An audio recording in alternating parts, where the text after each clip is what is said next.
folks, welcome to Legacy IAS Academy. In this video, we will be discussing a very important topic. China has become a superpower, but India has not, even though both of them started out at the same period of time. This we will be discussing in the course of the video. First and foremost, if you see, when did each one of them get their independence? India got its independence in 15th August 1947. Your China, in fact, received independence a little later than India.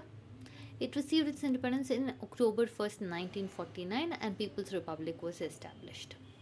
Now, when both started out, whereas India and China started out, both were having a lot of similarities. What are those similarities? Both were very large countries, that is, they had humongous population. Both where the poverty trajectory was very higher, and also they were just found independent states. Understanding? Large territory, huge burden of population, and also poverty rates are very higher, and they are new formed states. This is how they started. But if you see the present, as of right now, China is the world's second largest economy. As of 2024, it is a 19 trillion economy, and it is widely seen as a superpower, especially with your US President Donald Trump calling in USA and China as the G2. Understanding? Grouping 2. So the power and position of China is getting elevated. Now let's see with regarding to India. As of your 2025, we are a 4 trillion economy, that is fifth largest economy, and we are a rising power, but we are not yet a superpower. Why is this trajectory so different, even though they started out almost in the similar same lines and almost got independence in the similar period? For that, we will be seeing the post independent trajectories of both India and China. Understanding? Now, first and foremost, let's discuss the political structure of India. Once India got independence, India decided and adopted a parliamentary form of democracy. One of the major things, if we have to speak about parliamentary form of democracy, is that your executive is responsible to the legislature. The legislature can hold the executive, that is your government, accountable. Understanding? So there is a concept of collective consensus and collective responsibility imbibed into the system here. So alongside this, there is also multi-party elections, federal structure of center, state, and later with further amendments, we have three-tier structures of center, state, panchayati raj systems. If you see our governance also, it is largely based on consensus. That is, accountability, transparency has been a very key important attributes we strive towards. This is how the political structure was adopted in India. Now let's see how it was for your China. Let's see how China was adopting its political structure post independence. First and foremost, it opted for a one party communist state, otherwise also known as Chinese Communist Party. Now, when it did that, it was leaning towards your Soviet model of your strong state having to control the economic structures. So, and if you see the political structure, it was in such a manner that the economy was directly controlled by it, which was a highly centralized political authority. Okay.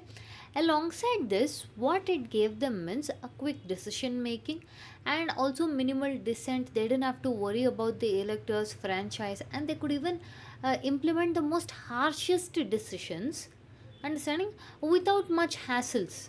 For example, if China decided, and it did do with respect to a one child policy, right? They did not have to worry much as to how the electorals will respond, how would our party ka elections be, performance be, right? And they had not that much regard of freedom of press, understanding. So it was again under strict state control. Now let's come to the economic models. Now if you see India's economic model, it was a mixed economic model. Mixed economic model means where we have both your private enterprises also, as well as your public enterprises, that is government owned entities are also there, private entities are also there.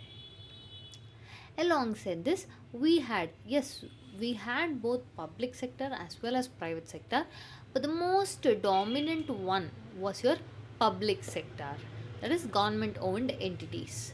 And also there was very much huge regulation on your private sectors, which means this concept or the era of, that is from 1950s to your 1990s tak, we had the system called as license raj or permit raj, meaning the government felt that it had to play a strong central role in the economy, that it had to decide what products can be produced, how much of the products can be produced, and government will be intervening in those as to see what exactly is it. And for any business and any sort of business to be set up, you needed licenses. Now these licenses means a lot of government work, which means there was a lot of bureaucratic red tapeism also. It was very difficult phase in order to, let's say, start a business, we can tell that way. Alongside this, coupled with it is your import substitution. What is import substitution? Government decided, especially post your 1950, and we cannot blame the government here, because we had just come out of the colonial rule, which had converted a self-sufficient economy. Your colonial rule had converted a self-sufficient economy of India into an exporter of raw materials and importer of finished goods. So, in order to protect India and to become self sufficient again, we had closed our borders. Closed our borders means we had put up import substitution. Do not prefer imports, but rather try to produce it in the local itself. For that, you will get access to cheap credit, right? Now, how was the imports made, or how do you discourage someone from doing imports of products? Put very high price on the imports, understanding, and also put a limit on the amount of products you can import. So, this were not very favorable to the business conducive environment, but it was at that point of time considered very important to grow our or protect our newborn economy. If you see with respect to China, it started with a Soviet style, more of a socialist economy, where they had bought in the concept of collectivized agriculture. All the lands and your resources were pulled together. Everyone would work on that. Whatever would come on that, they would equally divide it among themselves. And the state would own all the industries, and economic planning would be by the center. See, here when we say about economic planning, even the term of how they were looking at becomes important. For example, for India, the long term planning was coupled with our political cycle, 5 year. Okay, usually the term of your Lok Sabha is also 5 years. Our economic planning was also for your 5 years. Whereas for your China, the economic planning was more of a long term policy, it was for 30 years. So this is 5 versus 30 years with respect to the economic planning. Now, how was the foreign policy adopted by both India as well as China? First and foremost, India started out with your non alignment movement, where one of the chief founders of our non alignment is our Prime Minister Jawaharlal Nehru in 1961. When India was given the option of joining the strategic blocks of either your USA or USSR, India determined to not fall into the loop of this track again, avoided siding with US or USSR, and rather chose to remain a neutral, non aligned bloc.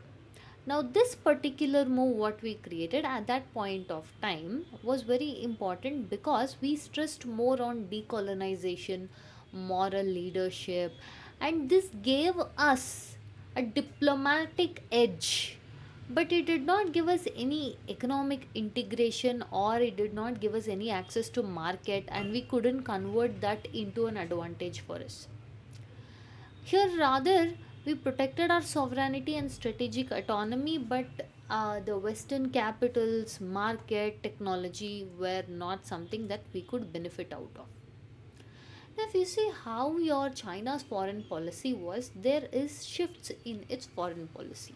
Meaning, in the 1950s, initially it was aligned with the Soviet Union. Later in 1916, a split happened and they broke open. 1972, there was a transition, or there was a strategic shift in the foreign policy of China. What happened? With respect to your United States US President, most and highly anticipated President Nixon's visit to Russia. So they decided to reapproach the US China relationship. So this had huge effects for China in altering its foreign policy as well as economic policy in 1978, where it opened up its economy and started reforms in it. Okay, in 2001 it joined the World Trade Organization. See, with this move, what happened means, yes, India got a leverage in diplomatic field, but whereas China got massive access to Western markets, technology, investment. So we got prestige, diplomatic strength, but limited economic integration as compared to China, who got a very wider access to your Western markets. Now we will be speaking from 1978 to 1991. The beginning of the era of economic reforms for China is 1978. The beginning of economic reforms for India is 1991. So, how was the economic changes that happened for China from 1978? That is your early reforms, if you see. At that point of time, your Deng Xiaoping launched market reforms in 1978. What did he do? He dismantled communes, which means all that collective pooling, agriculture, collective resources, whatever was there, that was dismantled.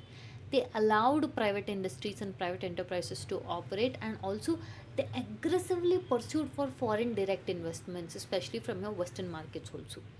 They also created your special economic zones such as Shenzhen, and one main thing is they wanted to base off their rise or industrialization, let's say in this phase, on export led industrialization. That is, see, three things were needed: your market access, technology, understanding, investment. For all three of this, they got it integrated. Western markets, they have it. Investment, aggressively they pursued FDI, and now they started with the special economic zone. They started building the infrastructure which was needed for development.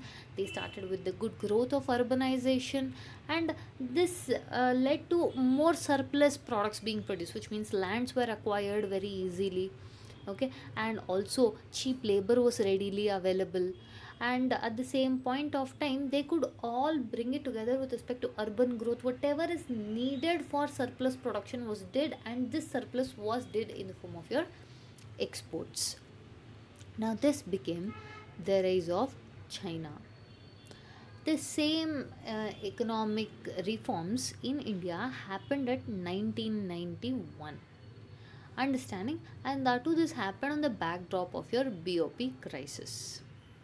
So what was the reforms that happened? That is your LPG reforms: liberalization, privatization, and globalization. With the beginning of LPG era came a end to your license raj or permit raj. That is excessive mandative forms of licensing, permitting, all those things decline. And also, we try to cut down on your import substitution by reducing the tariffs and opening up to your foreign investment.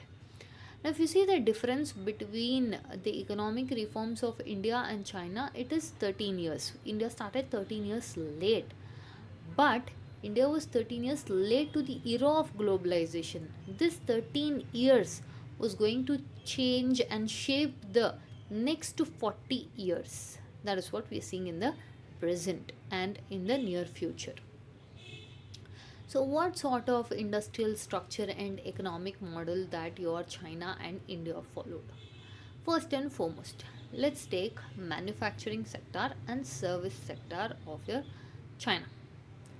China's manufacturing sector grew to an extent that it became to be called as the factory of the world. Why? They had huge labor force, and in the very early decades they were working at a very low capital, and they had a lot of strong supply chains, And coupled with this, a good amount of internal growth also happened with respect to urbanization, connectivity, and they also started with respect to your scale. The massive amount of production also increased, efficiency increased. The manufacturing sector alone formed over 35% of China's GDP. Understanding? Now let's come to India's scenario. See, India started 13 years late. Our focus strongly went to the service sector, and that too, especially after your 2000s. So, we became global leaders in your technology and with respect to your ITBT companies, BPOs. But our manufacturing sector was stuck, as in we did not have a scale up manufacturing sector where our manufacturing sector was somewhere around 15 to 17% of our GDP, whereas we started growing very well in service sector. So your China's economy had a 35% growth contribution from manufacturing sector, means our growth came from service sector. The challenges here that we faced was with respect to complex laws and also with respect to logistic costs. All of these were there, and also if you see with respect to the industrialization of China, that was the one that rose to the superpower status. India also grew considerably, but it did not have the industrial muscle it needed for your global dominance. Understanding? Next is with respect to your infrastructure and urbanization. See, your Chinese infrastructure, if you have to do industrialization, your infrastructure has to be strong. The China had a infrastructure revolution itself. How they started connecting high speed rails, and they were exceeding the network of more than 40,000 kilometers. And they started building modern railways, expressways, airports, power plants, and alongside infrastructure grew urbanization. Within no time, they were able to create more than 60% of population in urban areas. And the logistics, because if you are in the earlier topic, we spoke of industrialization as fast, efficient, speed, all of those. For that, a good logistic was needed. This world class logistics was created, which supported the export dominance of China. So, this led to a massive infrastructure boom in China. So the word we will use for China is a massive infrastructural boom. But whereas for India, if you observe, it was a gradual growth. Understanding, we had to cross stage by stage. Progress was made with respect to infrastructure being improved, and our urbanization grew somewhere from 35 to 40%. We stopped capping at that. But there was a large changes. It was slower pace than China. There was good amount of democratic checks, land law acquisition, environmental clearances, and still the logistic cost was nearly 14% of GDP, whereas China it was hardly just 8 to 9%. Now, if you see, one of the aspects here for growth also had the background of your strong political backing, as in India had to deal with more of concise efforts as to land acquisition. They had to look into all the issues and also environmental clearances, whereas China didn't have any such issues where it could very fastly acquire very large number of land. Now let's see human capital. How was it with respect to education and skills? First thing, if you see with respect to China, they made heavy investment to your educational and technical training, especially in STEM fields, science, technology, engineering, mathematics, and also with respect to skilled labors were increased very much for your industries and tech sectors. And they also created a large scale vocational training. Now, with respect to India, yes, we also have very good institutions like IITs, ISCs, IIMs, but they became very limited in number.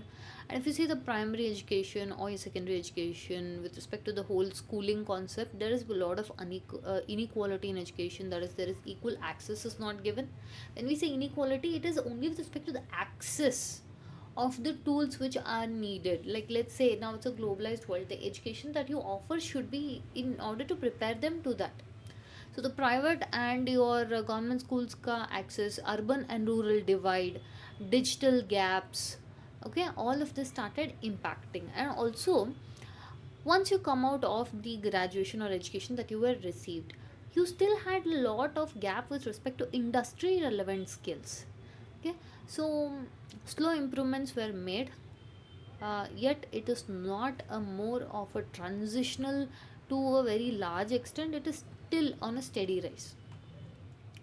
Next is with respect to technology and research and development. See, with respect to research and development, your China spends around 2.6% of its GDP, whereas India spends around 0.64% of its GDP. And that it is limited with respect to your private sector investment. Whereas China is focusing more on things such as your artificial intelligence, quantum technology, robotics, telecommunications, biotechnology.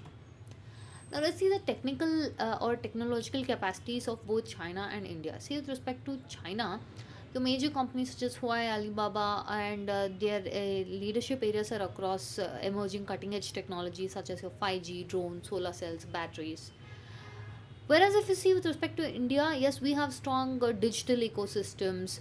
We are growing as startup hubs, but there are also huge challenges that we meet, such as your limited high-end semiconductors, more of with respect to your robotics, okay, and also defense technology.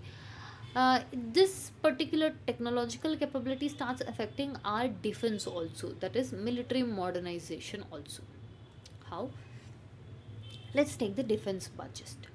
If you see in the top 10 economies which will spend highest on your military spending, the first position is occupied by your USA, second position is by China, third position is by Russia, and fourth is by India. See, your China spends about 314 billion somewhere on your 2024 report if you're seeing, and India spends somewhere around 86 billion. So China stands second and India stands fourth. Understanding? So if we see, China is spending four times more than India. And if we see on not just spending on the modernization aspect also, right?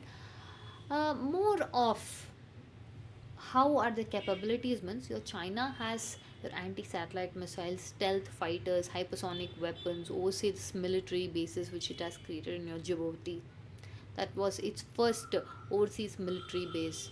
Now, if you see with respect to India, yes, we have a strong army, we have strategic capability, our navy is also expanding slowly, but we are still very much import dependent with respect to aircraft, submarines, engines, electronics, and we do not have any such major overseas bases, military bases. So these are all affecting, okay, the capabilities of India and China. So yes, we have introduced Atmanirbhar Bharat for self sufficiency, but it is still growing at a very very small, it is a significant step, but we do not now have the enough time for the amount of delays that we put up. Okay, we need to amp up and scale up with regard to production delays, bottleneck implementations. So these are all to change. Now let's see how the foreign policy was after your year 2000. First and foremost, China started using the hard power strategy. 2001, with the entry in the WTO, it almost had an export explosion. 2017, it started with respect to your connectivity and infrastructure projects under your Belt and Road initiatives. And the impact of this started having effect on more than 140 countries. They started more of creating a strategic and economic influence. Alongside this, now when we tell hard power strategy, they started behaving in a more assertive manner in the South China Sea. Active engagement started with respect to your Africa, Central Asia, Latin America, and they also started with respect to creating your debt trap diplomacy, wolf warrior diplomacy, building ports, developing railways. So some or the other way they kept the zones under their control. So if China was relying largely on hard power, India was trying to rely more on the soft power and strategic autonomy. Meaning how India started strengthening its ties with US, Japan, Australia, EU, and also we started becoming a member of Quad. Our focus was more on your Sagar doctrine, growth for all, cooperation for all regions in your Indian Ocean region. We started emphasizing on soft power such as cultural ties, Project Mosum. We also gave more stress to your human capital. See, yes, it did give us a diplomatic advantage, an edge over other countries, but it did not create a economic or military outreach like the one your Belt and Road Initiative created. Now, let's see how the governance and the state capacity was. First and foremost, with China, their more of state is still largely very centralized, and because of it, it leads to fast execution. The policies continue for decades, like I told you, 30 years, and the local governance is evaluated. It is a more of meritocracy China follows. Promotions are based on your performances. So local governments are evaluated by their growths and outcomes. Now let's see how India it was. See, with respect to India, we have a lot of your democratic debates which tend to slow down the decisions, but we have to reach a common consensus in the decision making. The polity continuity often gets broken, especially from your 1989 onwards, where a lot of coalition governments start coming up, and because of excessive red tapeism, there's a lot of bureaucratic delays, and also because of our parliamentary system and a federal model, there's a constant friction between center and states in the implementation. And once when you do implement, there are a lot of implementation gaps with respect to the major schemes itself. Yes, democratic gave us a legitimacy, but it had a slow transformation. Now, in the culmination, if we see why did China become a superpower, the steps are, yes, it had early economic reform started in 1978 itself. It had a 13-year head start compared to India. It had a massive manufacturing led growth. The transition was very good from your primary to your secondary sector, and it focused largely on export driven and more of your FDI's aggressive following FDI policy.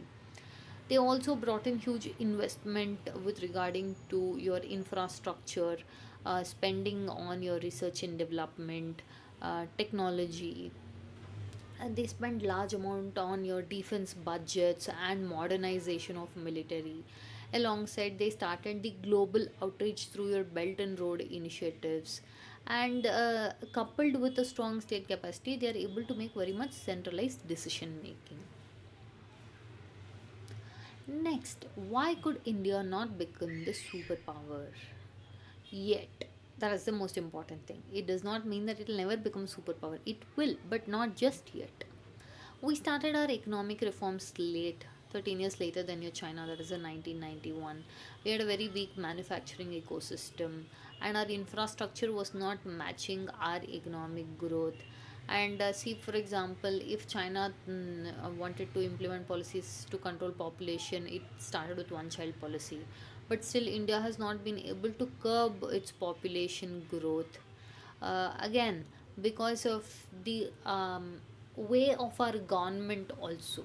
Okay, they can take harsher decisions, but ours has to be more consensus oriented, and we have democratic constraints in big decision making are often slowed down, and we do not have a large military footprint globally, and we have large amount of your fragmented governance in the aspects of your red tapeism.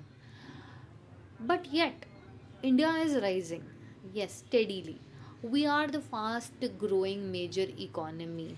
We are the fifth largest economy with respect to our GDP, and we have a very young workforce whose median age or average age is around just 28 years when everyone is struggling with the demography. And we have started growing very well with respect to digital public infrastructure, and we have a very good soft power diplomacy with regarding to democracy, culture, Indian diaspora. Our strength lies in our people. So yes, our defense capabilities are also raising. Our space achievements are wonderful. We have strong partnerships with your G20, Quad, BRICS, and I2U2. Yes, if Reforms are made in all the things that we pointed out, such as improving manufacturing, investing in research and development, education, STEM, and also strengthen governance. India will definitely rise as a global superpower. See, China rose by too much excessive central authority, early reforms, manufacturing scale, and global outreach. Whereas India chose democracy, pluralism, and gradual growth. It is a slow economic speed, but it started preserving its institutional strength. So, this is why, even though India and China started out almost on the same period of times, your China has become a superpower and India has not yet become a superpower, but it is on its way. Alright, with this, we come to the end of the content. If you like our content, subscribe to our channel, hit the like button, share it along with your friends. Thank you.